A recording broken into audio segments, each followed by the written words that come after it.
Scene, the same. So this idea that there are pauses between each of the acts, but then it just resumes.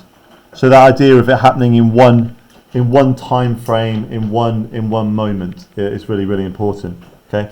Exactly as the end of Act 2, Eric is standing just inside the room, and the others are staring at him. So we have Eric. So Eric enters.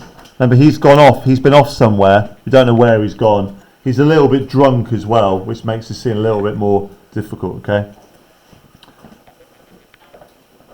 You know, don't you? Let's do some parts. Did you want Inspector? Oh, you take Inspector then. Go on. Nice and loud, please. You know, don't you? Yes, we know. Eric shuts the door and comes further in. Mr. Berlin? Go on then. Eric, I can't believe it. There must be some mistake. You don't know what we've been saying. Yeah. So again, this idea is, we said this a minute ago, her idea is that it is impossible.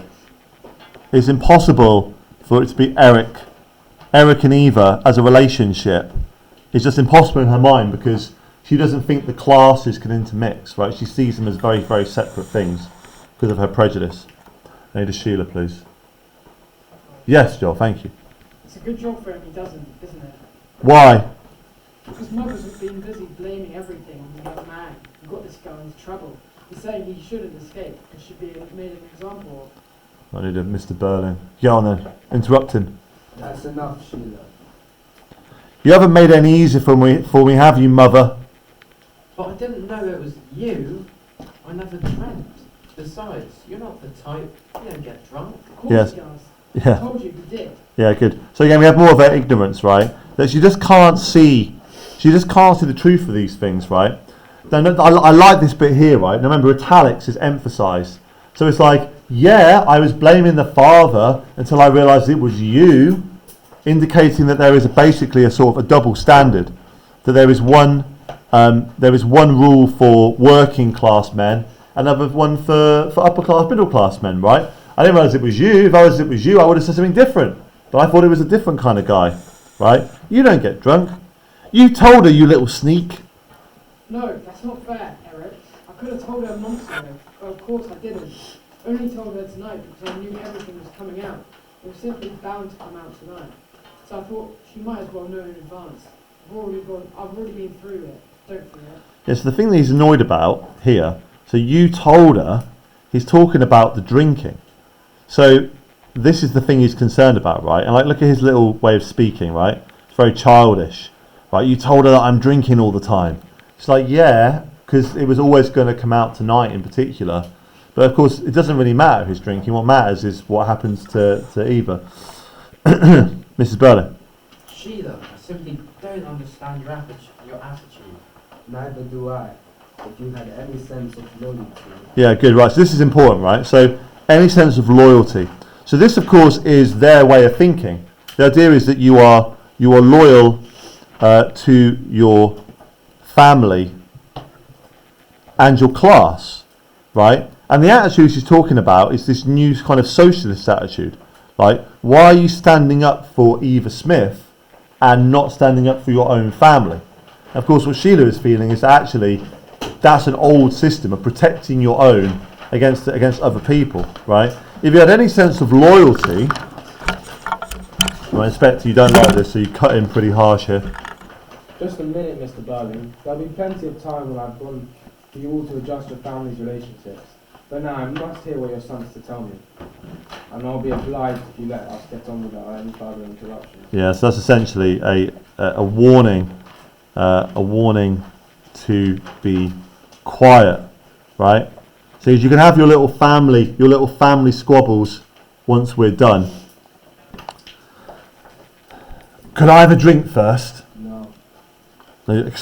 Explosively, right? Explosively. No!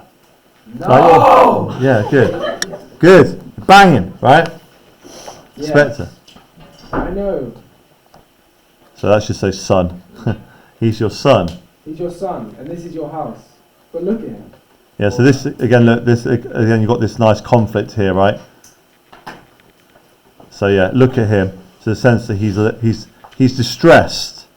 He's distressed. Burley. Alright, go on. Eric goes for a whiskey. His whole manner of handling the decanter and the drink shows his familiarity with quick, heavy drinking. So quick, heavy drinking is almost like doing shots, right? So he pours his drink like somebody who is a professional, right? In other words, shots. In other words, this is a common behaviour, right? The others watch him narrowly. I understand a lot of things now I didn't understand before. Don't start on that. I want to get on. When did you first meet this girl? One night last November, Where did you meet her? in the Palace Bar. Okay, so again, we've got this mirrors Gerald's story. So he meets her in the Palace Bar.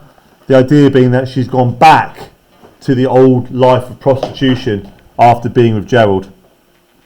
I've been there an hour or so with 2 or 3 chaps. I was a bit squiffy. So he's been there an hour or so. So he's drunk in the bar. Drunk in the bar. I was a bit squiffy. What happened then? I began talking to her and stood her a few drinks. I was rather far gone by the time we had to go. Was she drunk too? She told me afterwards that she was a bit, chiefly because she did not have much to eat that day. So he buys her drinks. So let's have a look here. I stood her a few drinks. So he buys her drinks. So he meets her in the bar. He buys her drinks. They leave together. And again, she got drunk because she's essentially starving. And if you drink alcohol when you have an empty stomach, it goes into your bloodstream much quicker and gets you drunk. So he was drunk, she was drunk. Inspector? Had she gone there to solicit? Yeah. So solicit is a polite way of talking about essentially prostitution. So to solicit it means to get business, right? So she's getting business in the bar. Okay. So in other words, did you know that she was a prostitute? Did you go for her because of that? Is that your reason? No, she hadn't. She wasn't that sort really. But well, I suppose she didn't know what to do. There was some woman wanted her to go there. I never quite understood about that. Right? So I never quite understood. She wasn't that sort.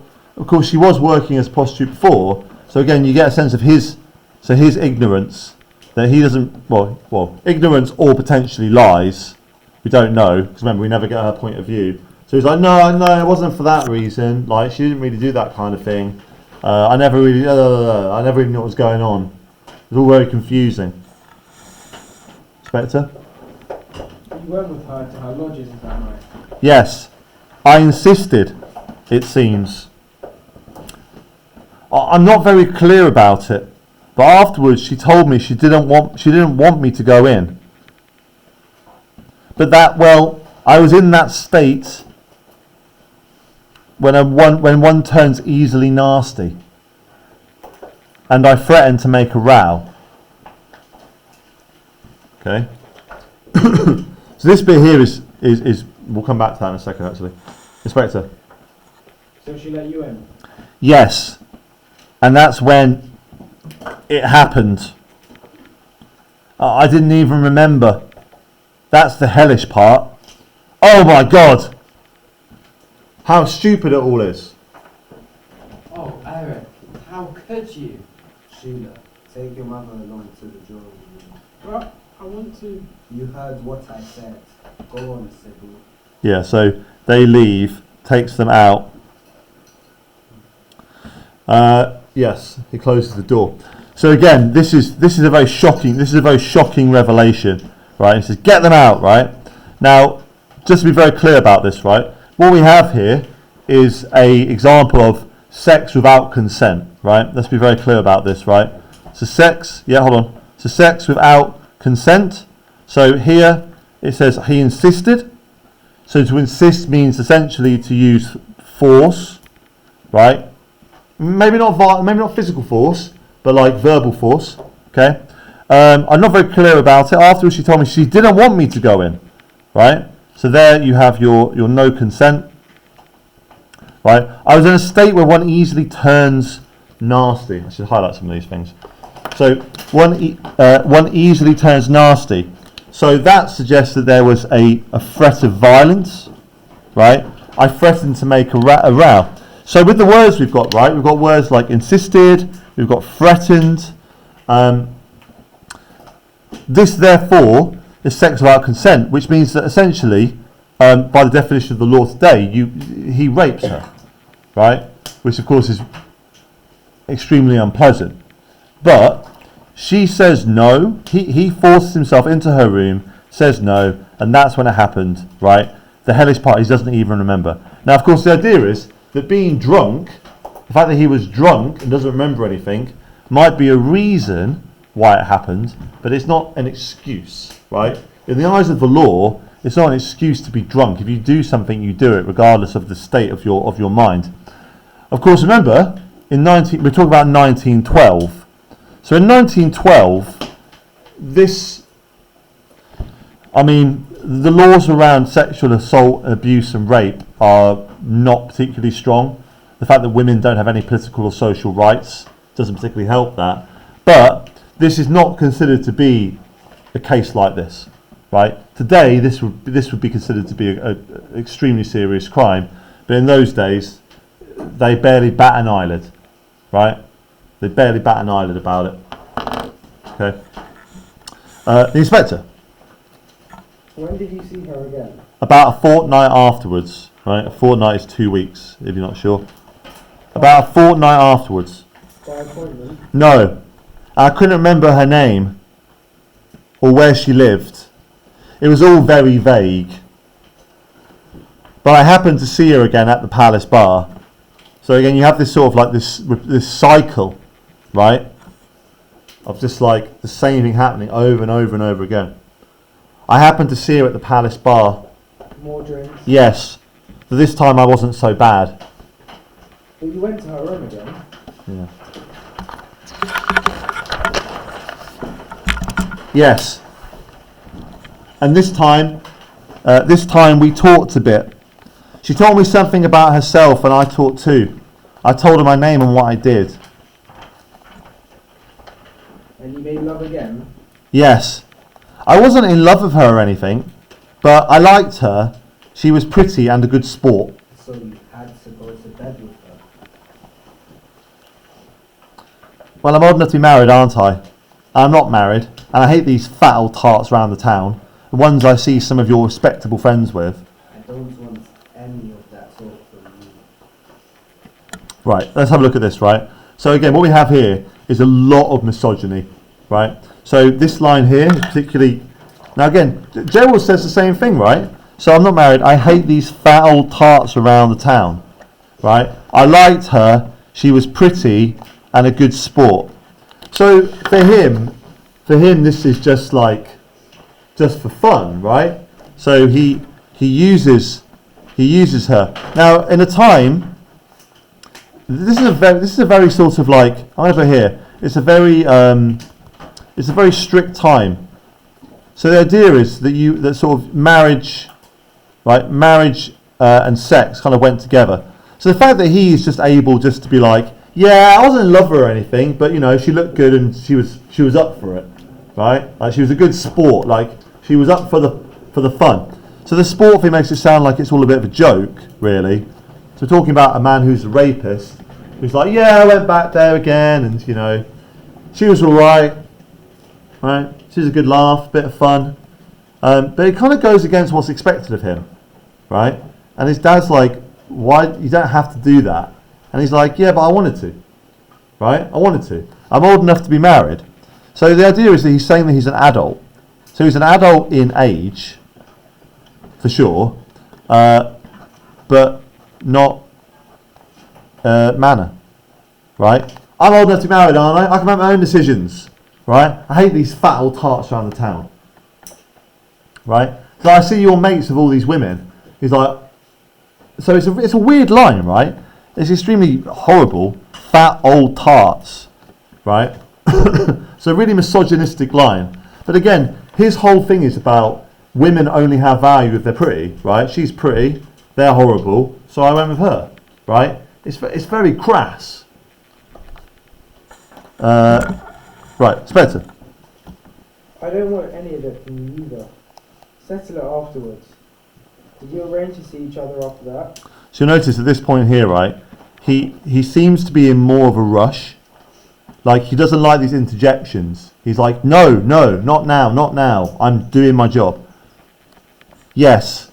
And the next time, or the time after that, so there are many times, she told me she thought she was going to have a baby. Okay. Now again, in these days, modern day, you go to a doctor, and the doctor would do a test, or take a pregnancy test, and you know you're pregnant. She was working out from how her body's changing, so there's no way of knowing. She wasn't quite sure, and then she was. So she's pregnant by Eric. Okay.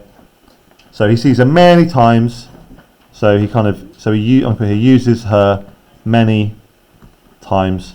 We never know if he pays for sex, but it's probably likely, I would say, because they're not in love. It's not like her and Gerald where there's a bit more of a relationship. Like, he just keeps picking her up. So it's intimated or suggested that he's paying her, right? So I'll put here, paying her with a question mark, right? Because why does she keep going to bed with him if she doesn't like him and they're not together, right? How do you know she doesn't like him? Because it says, doesn't it only say that Eric says that I was in love with her, but it doesn't say she was in love with him. I guess I know what he's about to say. It's pretty obvious that she doesn't like him very much because he's a thief and he's a rapist. Like, there's a sense that she's maybe scared of him, perhaps. But I suppose what I'm trying to say is, to me, it's unclear the reason why she keeps going with him, right? I'm going to put here, paying her, question mark. I might put fear, question mark. Okay. Spencer. Did she suggest that you ought to No, wait. marry her? Let's go from here. Of course. Oh, of course. And of course she was worried. Yes, and so was I. Oh, I was in a hell of a state about it. Oh my God, I've got a girl pregnant, and she's one of my dad's former employees, right? But again, notice that he thinks about his problem, right? So he's got a big problem with what he's done. Spencer. Did she suggest that you ought to marry her? No, she didn't want me to marry her. She said I didn't love her and all that. So again, what you notice here is, this is kind of the key part of this, because a lot of the class bias is the idea that the upper classes were more morally good than the working classes.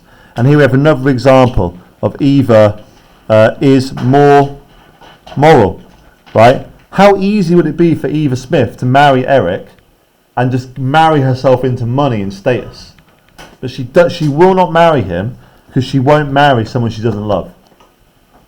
She says I didn't love her and all that.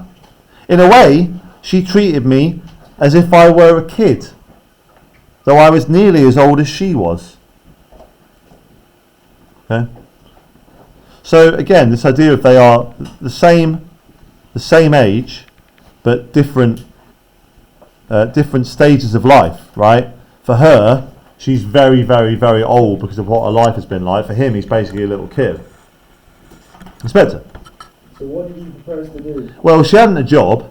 I didn't feel like trying, and didn't feel again like trying for one. And she had no money left, so I insisted on giving her enough money to keep her going until she refused to take any more. How much did you give her altogether? I suppose about £50 in all, £50 all told. People always go, "What's £50 worth in those days?" And I look up every single year, and I never remember, so I will look it up once we've finished. Okay, but I'm going to say here, it is a lot, right? It's a lot. We're talking about over 100 years of inflation. We'll look it up in a little bit. Okay, you gave her £50. £50 from sort of drinking and going round the town. Where did you get £50? Yeah, where did you get £50 from? Yeah, good. So clearly he's shocked by this, right? He's like, where are you getting all this cash from? £50 for her, drinking, going round the town, right? Where did you get it from? Now, we already know where he got it from, don't we? We already know because we were told, she told Mrs. Burling that, of course, the money is stolen. What we don't know yet is where the money's stolen from. Inspector, That's my question too. I got it from the office. My office. Yeah. My office? Yes. You mean you stole the money? Yeah. So he takes it from the business, right? You stole the money. Not really. What do you mean, not really? Eric does not reply. So Mrs. Burling and Sheila have come back. This is my fault. I'm sorry, Arthur. Arthur? Who's Arthur? Arthur's Mr. Burling. Oh, That's his first name. I'm sorry, Arthur, but I simply couldn't stay in there. I know I had to know what's happening. Yeah, good. So this whole thing of like the women go in the drawing room is, you know, even she's now rebelling against that, right?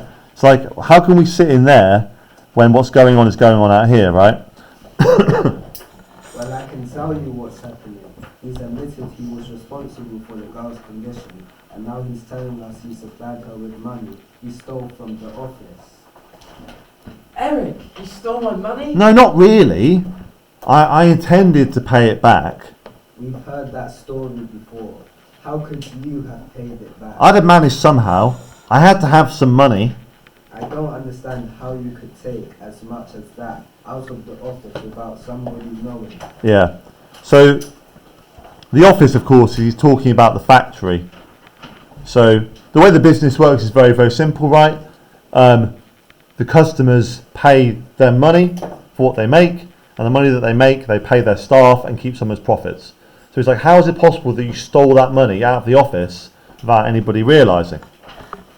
Here's what he's done. There were some small accounts to collect, and I asked for cash. So, let's be clear, right? So he takes customers' money as cash, right? And he keeps it. So he never actually puts it in the office.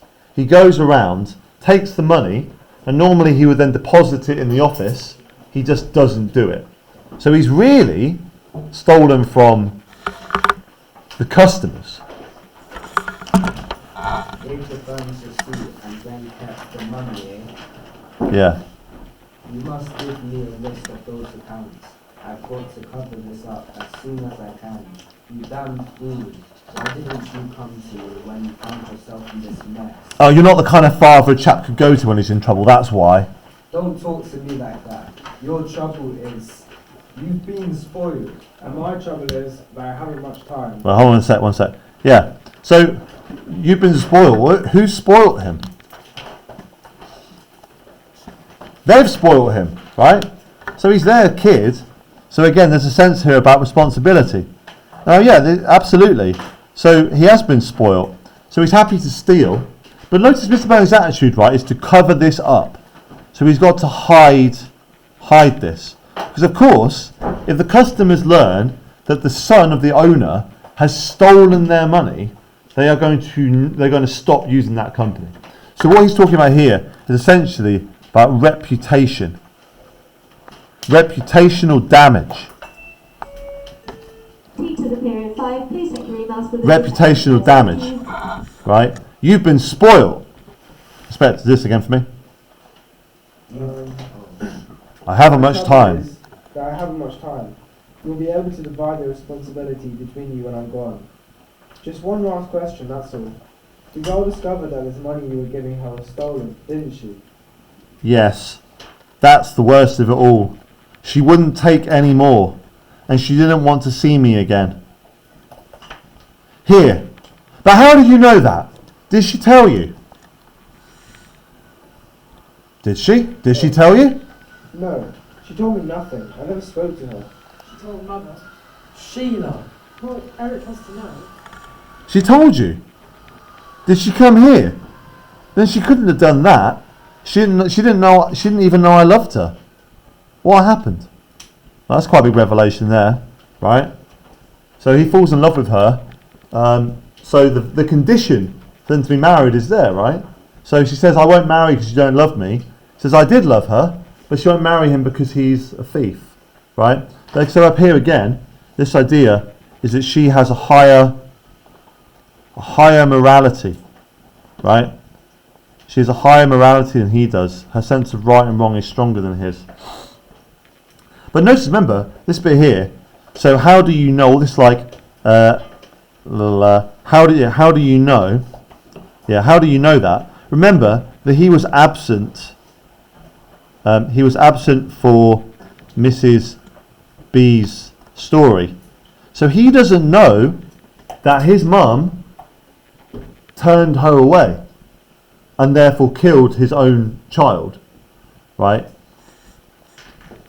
She told you. Did she come here? Then she couldn't have done that. She didn't even know I loved her. What happened? Mrs. Burling, distressed, shakes her head but does not reply.